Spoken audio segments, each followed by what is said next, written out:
नमस्कार दोस्तों, मैं हूं आप साथ सौरभ। तो दोस्तों, आज की क्लास में हम देखेंगे इकोनॉमी के बारे में, अर्थव्यवस्था के बारे में, और जानेंगे कि अर्थव्यवस्था के प्रकार क्या होते हैं। तो लेकिन अर्थव्यवस्था के बारे में जानने से पहले मैं आपको बताऊंगा कि अर्थशास्त्र क्या होता है। तो देखते हैं अर्थशास्त्र क्या होता है। अर्थशास्त्र को इंग्लिश में बोलते हैं इकोनॉमिक्स। अर्थशास्त्र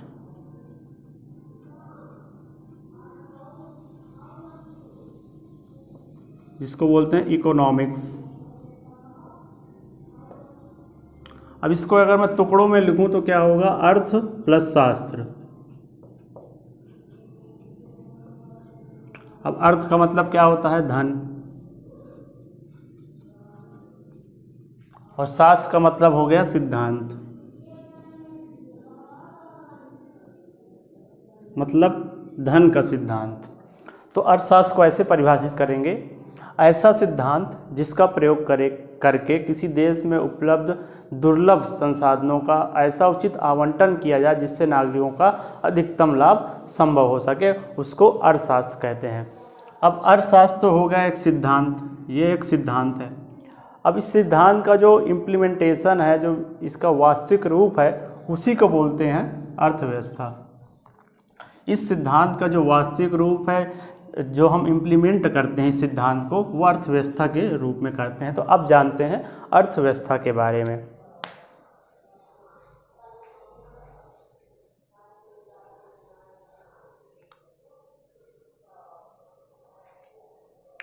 तो अर्थव्यवस्था को ऐसे परिभाषित करेंगे: किसी क्षेत्र विशेष में संसाधनों का ऐसा आवंटन किया जाए जिससे नागरिकों का अधिक सामाजिक एवं आर्थिक कल्याण संभव हो सके।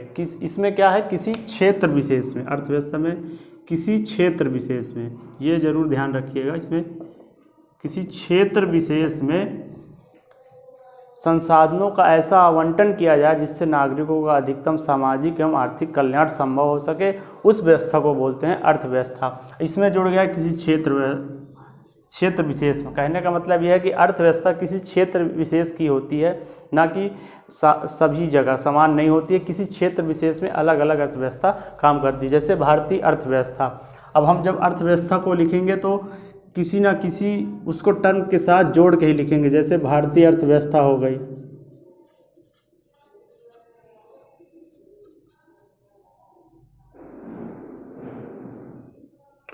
मतलब कहने का ये है कि अर्थव्यवस्था किसी क्षेत्र विशेष की होती है। जैसे ये भारत की हो गई, अमेरिकी अर्थव्यवस्था अमेरिका की हो गई।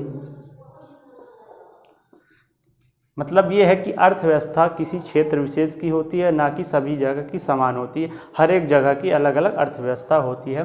तो अर्थव्यवस्था में क्या है कि किसी क्षेत्र विशेष में संसाधनों का उचित आवंटन ऐसे किया जाता है जिससे नागरिकों का अधिक से अधिक सामाजिक एवं आर्थिक कल्याण संभव हो सके। वैसी व्यवस्था ही अर्थव्यवस्था कहलाती है। अब देखते हैं कि अर्थव्यवस्था के प्रकार क्या होते हैं।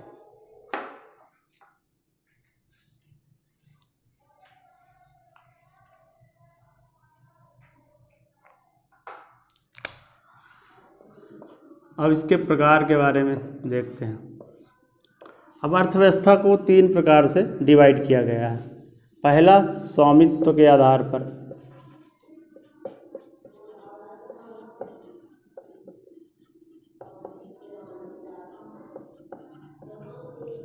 संसाधनों के स्वामित्व के आधार पर, यहाँ पे संसाधनों के स्वामित्व के, संसाधनों के स्वामित्व के आधार पर।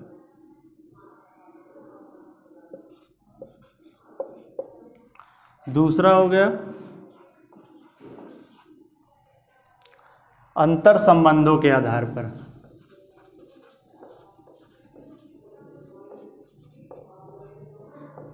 अंतर संबंधों के आधार पर।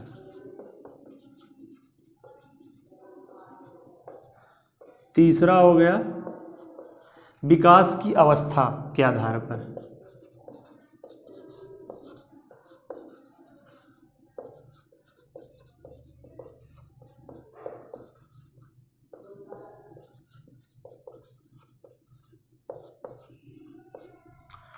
अब संसाधनों के स्वामित्व के आधार पर भी 3 प्रकार से हम लोग अर्थव्यवस्था को डिवाइड कर सकते हैं। पहला हो गया समाजवादी अर्थव्यवस्था।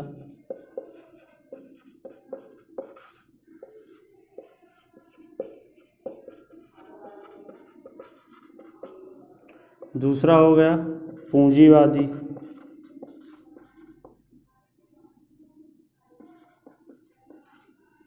अर्थव्यवस्था। तीसरा हो गया मिश्रित अर्थव्यवस्था।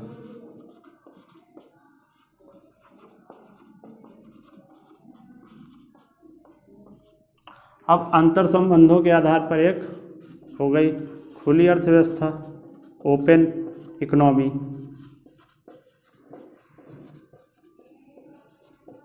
एक हो गई बंद अर्थव्यवस्था।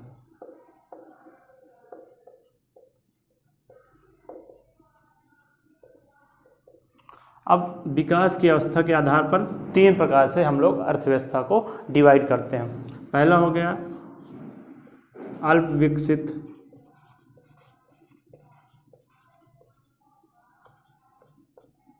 अल्प विकसित अर्थव्यवस्था।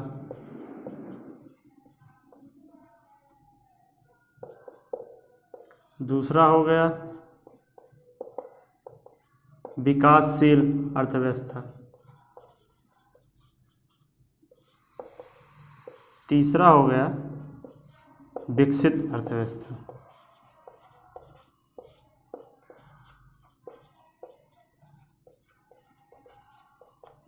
तो अर्थव्यवस्था को हम 3 टाइप से डिवाइड कर सकते हैं। पहला हो गया संसाधनों के स्वामित्व के आधार पर, दूसरा हो गया अंतर संबंधों के आधार पर, तीसरा हो गया विकास की अवस्था के आधार पर। अब संसाधनों के स्वामित्व के आधार पर हम इसको 3 पार्ट में डिवाइड करेंगे। एक समाजवादी अर्थव्यवस्था, दूसरा पूंजीवादी अर्थव्यवस्था, तीसरी मिश्रित अर्थव्यवस्था। अब अंतर संबंधों के आधार पर खुली अर्थव्यवस्था, बंद अर्थव्यवस्था।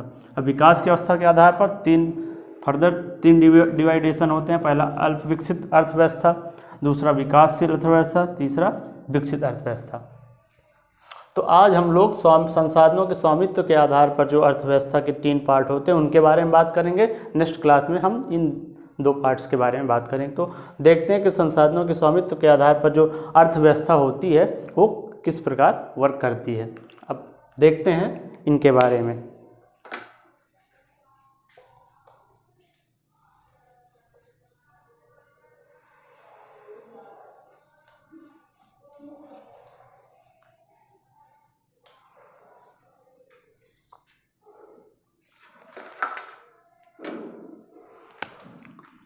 तो संसाधनों के स्वामित्व के आधार पर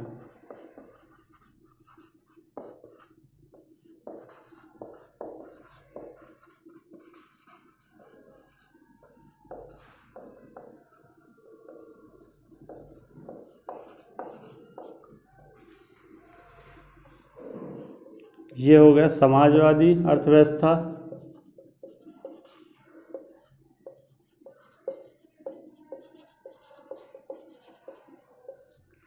ये हो गई पूंजीवादी अर्थव्यवस्था, और ये हो गया मिश्रित अर्थव्यवस्था।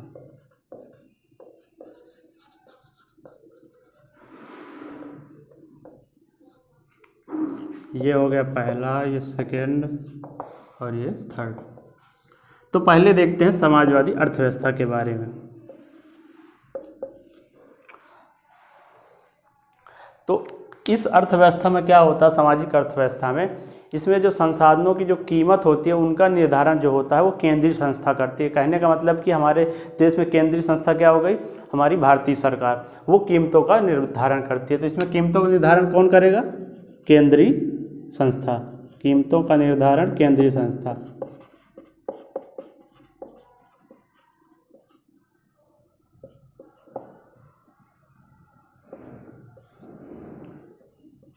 केंद्रीय संस्था द्वारा किया जाएगा।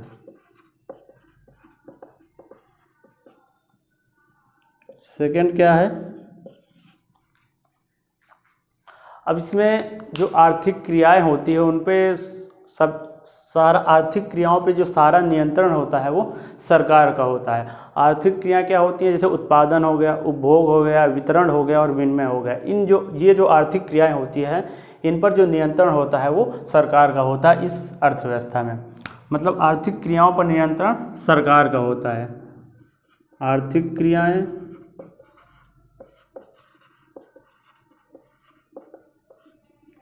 सरकार का नियंत्रण।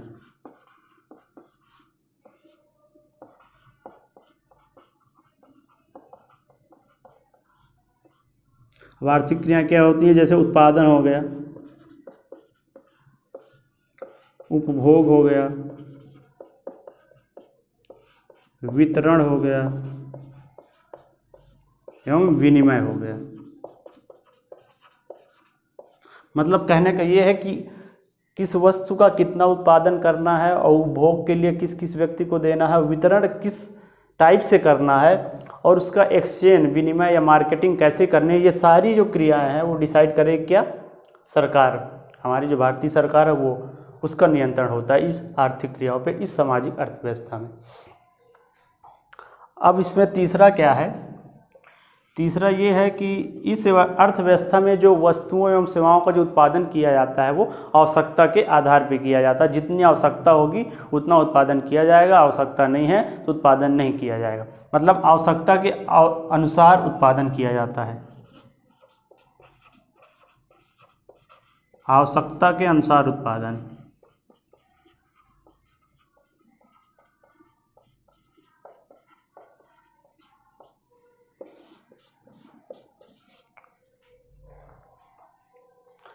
और इस अर्थव्यवस्था में अब क्या हुआ कि आवश्यकता के अनुसार उत्पादन किया जाता है। तो जब आवश्यकता होगी तभी उत्पादन किया जाएगा, आवश्यकता नहीं है तो उत्पादन नहीं किया जाए। इससे क्या होगा कि मार्केट में जो है प्रतिस्पर्धा वो नहीं होगी। तो इसमें क्या होता है? मार्केट में प्रतिस्पर्धा का अभाव होता है, प्रतिस्पर्धा का अभाव।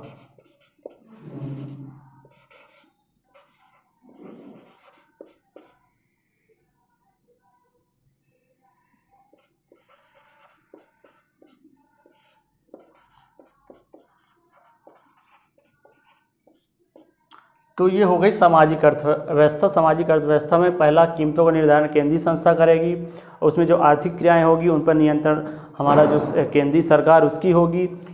इसमें आवश्यकता के अनुसार वस्तुओं एवं सेवाओं का उत्पादन किया जाएगा और इसमें प्रतिस्पर्धा का अभाव होगा। अब इस सामाजिक अर्थव्यवस्था के जो समर्थक, सामाजिक अर्थव्यवस्था के समर्थक कौन होते हैं? समर्थक कौन है? जो हमारे कार्ल मार्क्स,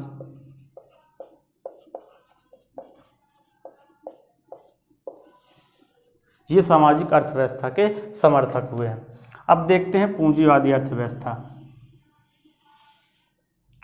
पूंजीवादी अर्थव्यवस्था के बारे में देखते हैं। अब इसमें जैसे होता था कीमतों का निर्धारण केंद्रीय संस्था करती थी, तो इसमें क्या होगा कि कीमतों का निर्धारण बाजार शक्तियों द्वारा किया जाता है। मतलब बाजार में, मार्केट में जो मांग एवं आपूर्ति का जो संतुलन बनाना है उसके आधार पर हम लोग उत्पादन करते हैं। मतलब बाजार शक्तियों का नियंत्रण होता है वस्तुओं के उत्पादन में, वस्तु एवं सेवाओं के उत्पादन।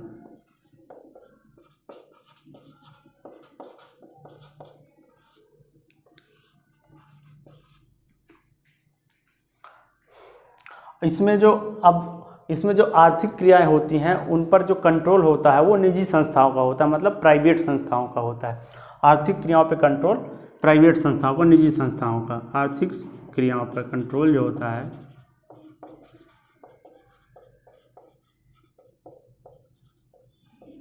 पर नियंत्रण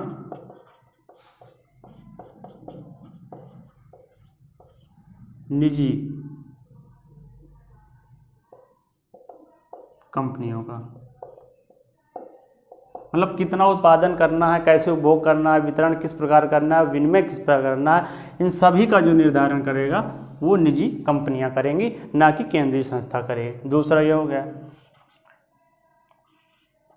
तीसरा ये है कि इसमें मार्केट में मांग एवं आपूर्ति के आधार पर उत्पादन किया जाता है, ना कि आवश्यकता के अनुसार। इसमें ऐसा नहीं है कि आवश्यकता अगर हमारी पूरी हो गई तो हम उत्पादन बंद कर दें, उसमें उत्पादन होता रहता है। मतलब मांग एवं आपूर्ति का जो संतुलन है उस पर ये वर्क करती है, मांग एवं आपूर्ति पर वर्क करता है ये अर्थव्यवस्था, मांग एवं आपूर्ति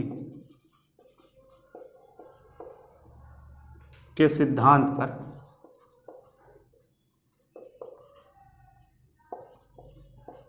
पर कार्य करती है ये अर्थव्यवस्था। अब इसको अहस्तक्षेप की अर्थव्यवस्था भी बोलते हैं, अहस्तक्षेप।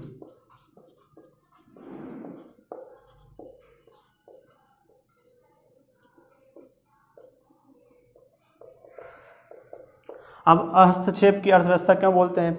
क्योंकि इसमें जो वस्तुओं एवं सेवाओं का उत्पादन किया जाता है वो बाजार शक्तियों के आधार पर किया जाता है, मतलब मांग एवं आपूर्ति के आधार पर किया जाता है। निजी व्यक्तियों कंपनियों का इसमें कंट्रोल होता है, मांग एवं आपूर्ति का सिद्धांत का फॉलो करते हैं, इसलिए इसको हस्तक्षेप की अर्थव्यवस्था बोलते हैं। और इसमें सरकारी नियंत्रण तो होता नहीं है, जितनी हमें मांग एवं आपूर्ति हमें ज़रूरत है उसके आधार पर हम लोग उत्पादन करते हैं, इसलिए हस्तक्षेप की अर्थव्यवस्था इसको बोलते हैं। और इसके जो समर्थक हुए हैं वो हैं एडम स्मिथ।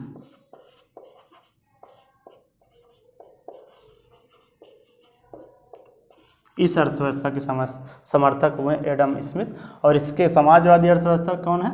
Karl Marx. इसको इंग्लिश में क्या बोलते हैं? हस्तक्षेप की नीति को इसको क्या बोला गया है?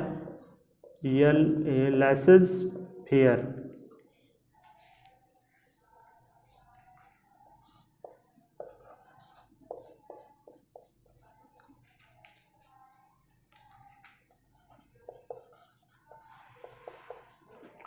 हस्तक्षेप की अर्थव्यवस्था, एडम स्मिथ ने इसको नाम दिया है लेसेस फेयर, मतलब हस्तक्षेप की अर्थव्यवस्था, इसको नाम दिया है एडम स्मिथ ने।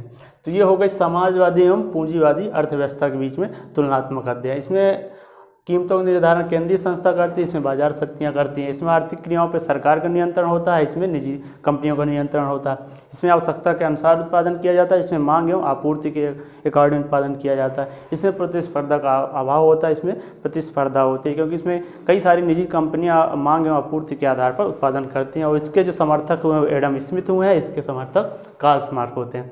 अब इन दोनों के कुछ ना कुछ लाभ भी हैं इस अर्थव्यवस्था में, और कुछ हानियां भी हैं।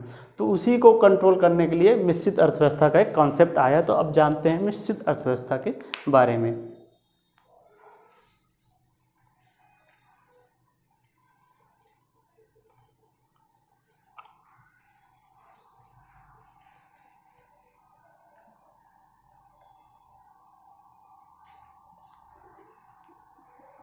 अब देश में जो सरकार होती है उसका मेन उद्देश्य क्या होता है? उसका मेन उद्देश्य ये होता है कि हमारे देश में जितने भी नागरिक हैं उनका अधिकतम से अधिकतम सामाजिक एवं आर्थिक कल्याण हो सके, सभी को जो संसाधन हैं वो उचित तरीके से उपलब्ध हो सके। तो उसी को ध्यान में रखते हुए मिश्रित अर्थव्यवस्था का जो कॉन्सेप्ट है, इसमें ये है कि सारा कंट्रोल ना तो निजी कंपनियों पर होता है, ना कि किसी सरकार पर, मतलब दोनों का मेल जोल बना होता है इस अर्थव्यवस्था में। अब जैसे इसमें उत्पादन की जो क्रियाएं होती हैं, उत्पादन की क्रियाओं पर नियंत्रण किसका होता है? उत्पादन की क्रियाओं पर नियंत्रण हो गया निजी कंपनियों पर। इस अर्थव्यवस्था में जो उत्पादन पर जो नियंत्रण होगा वो निजी कंपनियों पर होगा, लेकिन जो उत्पादन हुआ, जो वस्तुएं उत्पादित हुई हैं, उनको वितरण कैसे करना है, उनकी जो रूल्स, उनको वितरण करने के रूल्स बनाया जाएगा सरकार के द्वारा। तो रूल्स जो इसमें होंगे वो सरकार बनाएगी। तो उत्पादन पर नियंत्रण तो निजी कंपनी को हो गया, लेकिन उसमें जो नियामक संस्था है वो सरकार हो गई। तो इन दोनों का इसमें रोल हो गया, निजी कंपनी एवं सरकार का। तो ये हो गई मिश्रित अर्थव्यवस्था। अब इसमें क्या होता है कि इस अर्थव्यवस्था में सामाजिक कल्याण को तो ध्यान दिया जाता है, सामाजिक एवं आर्थिक कल्याण को तो ध्यान दिया ही जाता है, साथ ही में अर्थव्यवस्था में प्रतिस्पर्धा बनी रहे इसका भी विशेष ध्यान दिया जाता है। इसलिए निजी कंपनियां क्या करती हैं कि प्रतिस्पर्धा को बनाए रखने के लिए मांग एवं आपूर्ति के आधार पर उत्पादन करते हैं, और सरकार क्या करती है कि उन संसाधनों का उचित आवंटन हो सके जिससे सभी व्यक्तियों को लाभ मिल सके। तो सरकार उसके लिए रूल्स एवं रेगुलेशन बनाती है। तो इसमें क्या होता है? प्रतिस्पर्धा भी होती है अर्थव्यवस्था में, प्लस सामाजिक एवं आर्थिक कल्याण भी होता है।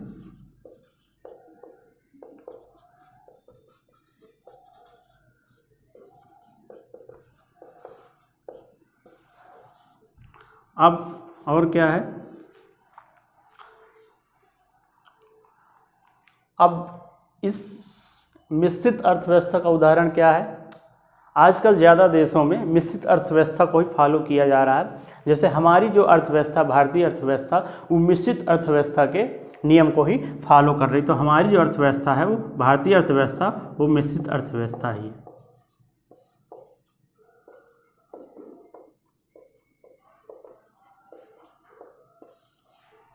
तो ये हो गया मिश्रित अर्थव्यवस्था के बारे में। मिश्रित अर्थव्यवस्था में सबसे ज़्यादा ध्यान देने वाली बात यही है कि इसमें जो सरकार और निजी कंपनियों दोनों का ही सहयोग होता है, जिससे मार्केट में प्रतिस्पर्धा भी बढ़े रहे और नागरिकों का अधिकतम से अधिक कल्याण हो सके, उनका दोनों का ध्यान रखा जाता है।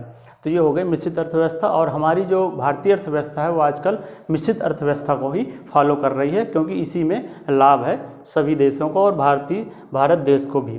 तो आई होप आप लोग को समझ में आ गया होगा कि अर्थशास्त्र क्या होता है और फिर अर्थव्यवस्था क्या होती है। और मैंने आपको बताया कि अर्थव्यवस्था को हम लोग 3 रूप से डिवाइड करते हैं। तो उसमें हमने पहला डिवाइड किया संसाधनों के स्वामित्व के आधार पर। तो उसमें हम देखें 3 टाइप्स होते हैं। पहला होता है समाजवादी अर्थव्यवस्था, दूसरा हो गया पूंजीवादी अर्थव्यवस्था, तीसरा हो गया मिश्रित अर्थव्यवस्था। अब नेक्स्ट वीडियो में हम लोग बात करेंगे जो 2 टाइप और होते हैं उनके बारे में। आई होप आप लोग को ये समझ में आ गया होगा कि अर्थव्यवस्था किस प्रकार से वर्क करती है और इसके क्या क्या टाइप्स होते हैं। तो नेक्स्ट क्लास में हम लोग बात करेंगे नेक्स्ट टाइप के बारे में।